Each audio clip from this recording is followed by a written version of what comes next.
कदीम अरब के एक गांव में एक बुजुर्ग बाबा जी का इंतकाल हो गया। पूरे इलाके में गम की लहर दौड़ गई। जनाजा तैयार हुआ, कफन पहनाया गया और लोग कब्रिस्तान ले जाने को तैयार हुए। जब लोग जनाजा उठाकर कब्रिस्तान की तरफ जा रहे थे तो अचानक एक आदमी आगे आया और जनाजा रोकने लगा। उस आदमी ने बुलंद आवाज में कहा, मरने वाले ने मेरे 1 लाख दिरहम देने हैं, पहले कर्ज अदा करो फिर इसको दफन करो। तमाम लोग हैरान खड़े तमाशा देखने लगे।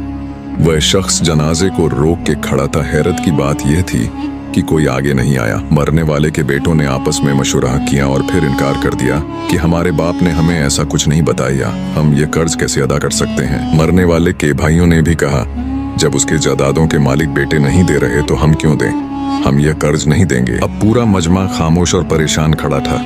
सब सोच रहे थे अब यह मसला कैसे हल होगा।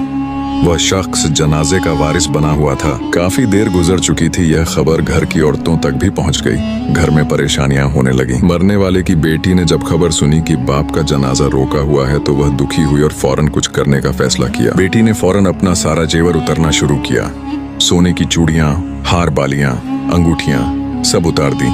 उसके पास जो कुछ था निकालने लगी। बेटी ने जेवर और रकम कपड़े में बांधी और एक बुजुर्ग को देकर कहा, अल्लाह के लिए मेरे अब्बू का जनाजा न रोको, मैं बाकी कर्ज भी अदा करूंगी। वह बुजुर्ग फौरन बेटी के जेवर लेकर भागते हुए जनाजे की तरफ दौड़ा। वह बुजुर्ग वहां पहुंचा और सांस फूलते हुए उस आदमी के पास गया।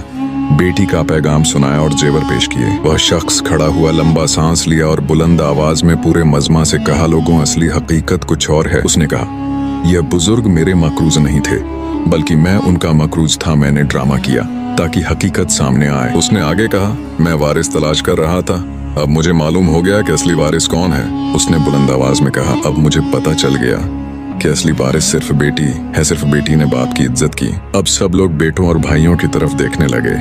उनके चेहरे शर्म से झुक गए। कर्ज खां ने कहा, ये 1 लाख दिरहम बेटी को मिलेंगे जिसने बाप की इज्जत की है, जेवर भी वापस मिलेंगे। ये वाकया सिखाता है कि बेटी अल्लाह की नेमत है। बेटी वाले खुशनसीब हैं। बेटी की पैदाइश पर खुश होना चाहिए। अल्लाह ताला हर बेटी को इज्जत दे और हर वालिदीन को बेटियों की कद्र करने की तौफीक अता फरमाए। आमीन।